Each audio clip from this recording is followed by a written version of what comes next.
day 143 of making steel Noble 6 armor from Halo Reach. In today's episode, we will be making and finishing both of these thigh pieces. Here's how we did it. You're probably noticing quite a few things right away.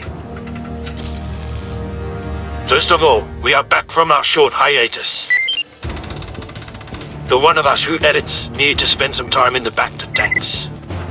But the benefit of working as a team of two is that there's always someone able to make progress. It's the rule of two. But not like that. And as you can see, in just a short time, we have managed to smash out some new pieces of armor.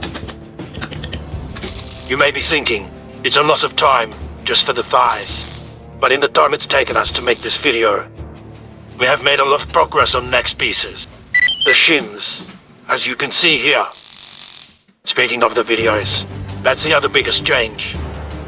Since our upload schedule was already messed up, we took it as an opportunity to test some longer form content. Instead of 3 episodes of smaller progress a week, we've started and finished the entire thigh pieces in this episode. Some of you have requested this change, fewer episodes with more progress, so we are taking the time to test it out. We're always looking to try new and better ways of documenting this project. So please let us know what you think of the longer form videos. Speaking of the project, let's actually talk about the thighs. These pieces have been the simplest so far, by a pretty large margin. But to be honest, we needed the win. We haven't had any real issues with the helmet and torso so far, but there have been huge time sinks. Seeing these pieces come together so quickly has been very rewarding. Most of the armor is going to be split in two, front and back, or top and bottom, so you can actually get into the armor. But the thighs are a bit different. You can see here how open they are, even with the padding and the undersuit. Going to be able to get this on pretty easily. Like parts of the torso, we're going to be lining the thighs with the rubber layer, just a couple of millimeters thick. That's going to provide enough padding to feel comfortable, and give you enough room to hide electronics in the mounting system. The electronics are pretty simple for this one. Just 2 lights for the front of each thigh. So we'll have to design a self-enclosed LED box that sits flush with the lining. The mounting system poses a less simple, but still solvable challenge. When you're working with steel armor, your armor pieces tend to want to move around in 2 directions. Your mounting system needs to be strong enough to keep the armor pieces at the correct height. But pieces like shins and forearms we want to rotate as well. So we need a way to keep them in place in 2 planes. The harness system, similar to what you are seeing here, is our plan for maintaining the weight and positions of the armor pieces. We're going to have to make this ourselves, or perhaps build it into the undersuit itself. As for keeping the pieces facing the right way, we're still looking into the best way of doing this. Our Mandalorian armor taught us a lot about making steel armor that we are learning from to improve the quality of this build. Have you noticed that we move around a lot in these shots where we are test fitting the thighs?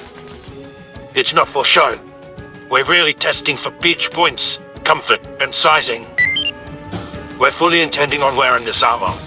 We want to make sure there's no restricted movements or rubbing points.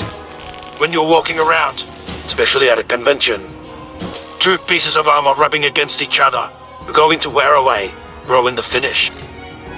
And this is especially true when your armor is made of steel. Not only will the surface get damaged more, and at a faster rate, but scraping metal is not a fun sound. We're not going to lie. When you're wearing steel armor, do feel pretty cool. People can just tell it's not foam or 3D printed. But when it comes to sound, there's a fine line between cool futuristic metal clinking sounds and loud scraping metal junkyard Iron Man 1 vibes. Although, if the comments are anything to go by, some of you would be really into that. But for now, we are going to make sure the armor pieces have plenty of clearance between each other. We thought this was going to be a big issue, especially with the shins.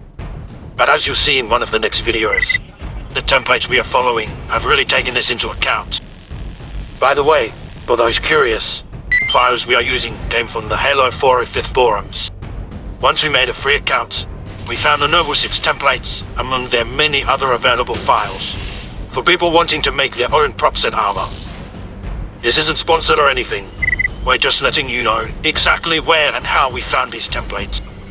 We've already posted our build there once before, and I'm meaning to make a follow-up post with what we've made since. So be sure to keep an eye out for that as well. Check out our free Patreon to never miss an episode. Follow for more. This is the way.